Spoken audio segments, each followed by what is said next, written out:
Mana aziz muxlislar, Hyundai uchun yangi S96 V2 Starline signalizatsiyasini ochdik. Yangi ochib ko'rsatamiz. Ichida nimalar bor ekan. Eng oxirgi versiyalar.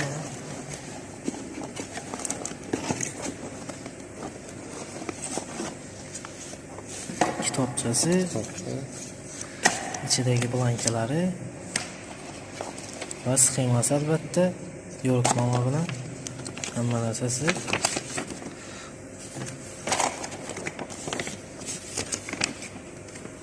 Mashinamizni birinchi pinsimi, ikkinchisi uchinchi asosiy kodlari va temperatura datchiki, blokni regulovka qiladigan nimalari, sensorlari, sirena mana. Eng asosiysi miyasi.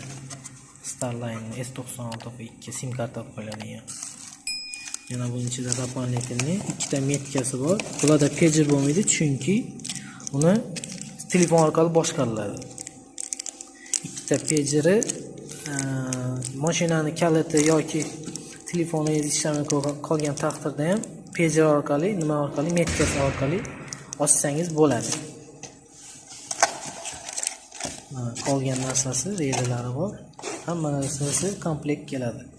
Buni hozir xudo xolasa Hyundai Santa Fe ga o'rnatamiz.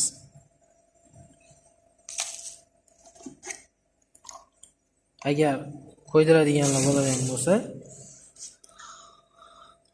nimalarimizda, ekranimizda, opisaniyada raqamni qoldiramiz, telefon raqamini.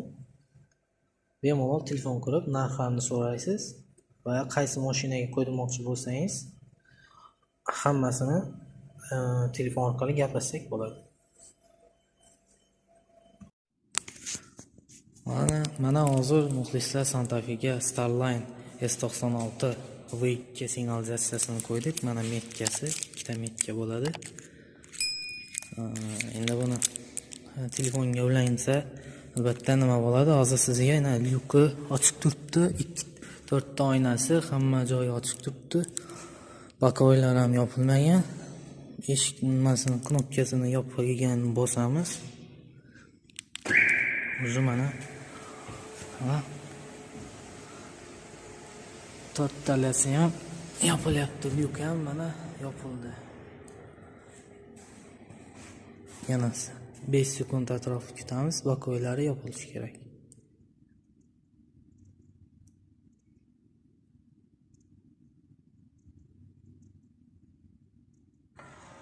Mana bakoylari yopildi. Mashinani zavat qiladigan knopkamiz, iladiganni 3 marta bosamiz.